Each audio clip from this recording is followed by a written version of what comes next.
Hello friends, welcome to home food recipes. આજે આપણે બનાવીશું બજાર કરતાં પણ ફ્રેશ અને ટેસ્ટી સીતાફળનો મિલ્કશેક, જે પીવામાં ખૂબ જ ટેસ્ટી લાગે છે। સીતાફળમાં fibre, vitamin A, vitamin C, iron અને ખાસ કરીને વિટામિન B6 ભરપૂર માત્રામાં હોય છે। વિટામિન B6ના લીધે હાર્ટ એટેક આવવાનો જે ખતરો છે એ પણ એકદમ ઓછો થઈ જાય છે, સાથે જે કોલેસ્ટ્રોલ લેવલને પણ ઓછું કરે છે। તો સિઝનમાં તમારે સીતાફળ ચોક્કસથી ખાવા જોઈએ। તો ચલો એનો મિલ્કશેક કેવી રીતે બનાવવો એ જોઈ લઈએ। તો સૌથી પહેલાં અહીંયા મેં સીતાફળનો મિલ્કશેક બનાવવા માટે બે મોટી સાઇઝના ગ્રામમાં 500 ગ્રામ જેટલા પાકેલા સીતાફળ લીધા છે। એને પહેલાં તો આપણે આ રીતે ખોલી લઈએ। હવે એનો અંદરનો જે પલ્પ છે એ આપણે પહેલાં તો કાઢવો પડશે। તો પલ્પ કેવી રીતે કાઢવો એ પણ હું તમને બતાવી દઉં છું। તો એક બાઉલ ઉપર મોટો ગરણો મૂકીને આપણે સૌથી પહેલાં તો આ રીતે ચમચીની મદદથી એનો જે બધો ગર છે એ અલગ કરી લઈશું।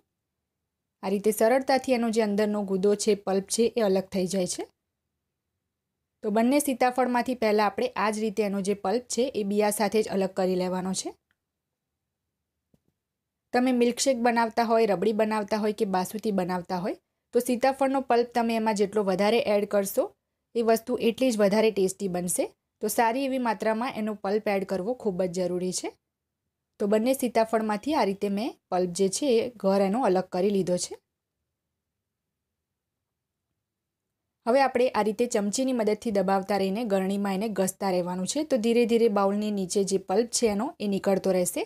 આ પ્રોસેસને તમે ચમચીના બદલે હાથથી પણ કરી શકો છો। તો તમે જોઈ જ શકો છો નીચે બાઉલમાં એનો જે પલ્પ છે એ બધો જ અલગ થઈ ગયો છે, અને જે ગરણીમાં બીજ દેખાય છે એ બધા બિયા પણ આપણે અલગ કરી લેવાના છે, જેથી એની અંદર જે સીતાફળના થોડા થોડા ચંક્સ દેખાય છે એનો પણ વેસ્ટ ના થાય। એને પણ આપણે પલ્પમાં જ મિક્સ કરી લઈશું। આ મેથડનો યુઝ કરીને તમે આ સીતાફળનો પલ્પ જે છે ફક્ત 5 થી 7 જ મિનિટમાં કાઢીને રેડી કરી શકો છો। એ પછી તમારે એને મિલ્કશેક, રબડી, બાસુંદી કંઈ પણ બનાવવામાં યુઝ કરવું હોય તો સરળતાથી કરી શકાય છે।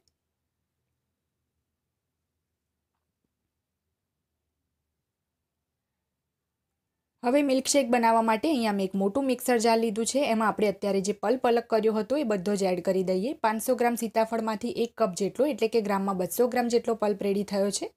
આટલી ક્વોન્ટિટીમાં 2 મોટા ગ્લાસ મિલ્કશેક બનીને રેડી થશે। હવે એમાં 2 ટેબલસ્પૂન જેટલી ખાંડ અને 1.25 કપ જેટલું આપણે દૂધ ઉમેરીશું।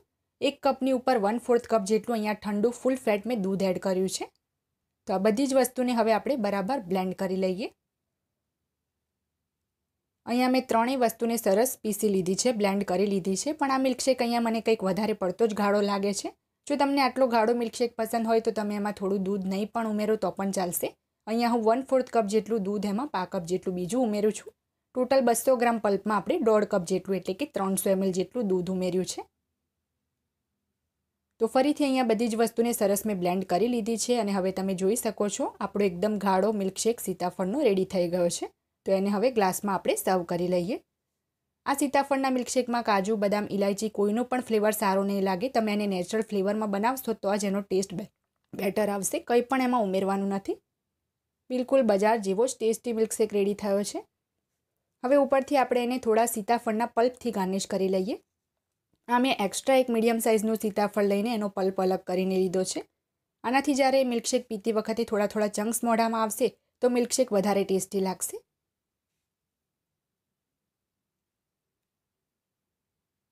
હવે ઉપરથી આપણે થોડી ઝીણી સમારેલી બદામ અને પિસ્તાથી એને ગાર્નિશ કરી લઈશું। ઘરે આ મિલ્કશેક બજાર કરતાં એકદમ ઓછા ખર્ચમાં હાઇજેનિક રીતે તમે બનાવી શકો છો। તો રેસીપી ટ્રાય કરવાનું બિલકુલ ના ભૂલતા। જો તમને મારી આજની આ રેસીપી પસંદ આવી હોય તો મારા વિડીયોને લાઇક કરી, શેર કરી, ચેનલને સબસ્ક્રાઇબ જરૂરથી કરજો। પાસે આવેલા બેલ આઇકનને પણ દબાવજો, જેથી તમને મારા દરેક નવા વિડીયોની નોટિફિકેશન મળતી રહે। અને જો તમારે મારી આ જ રેસીપી હિન્દીમાં જોવી હોય તો એની પણ મેં લિંક નીચે ડિસ્ક્રિપ્શન બોક્સમાં આપી દીધી છે। તો મળીએ નેક્સ્ટ વિડીયોમાં, ત્યાં સુધી આવજો।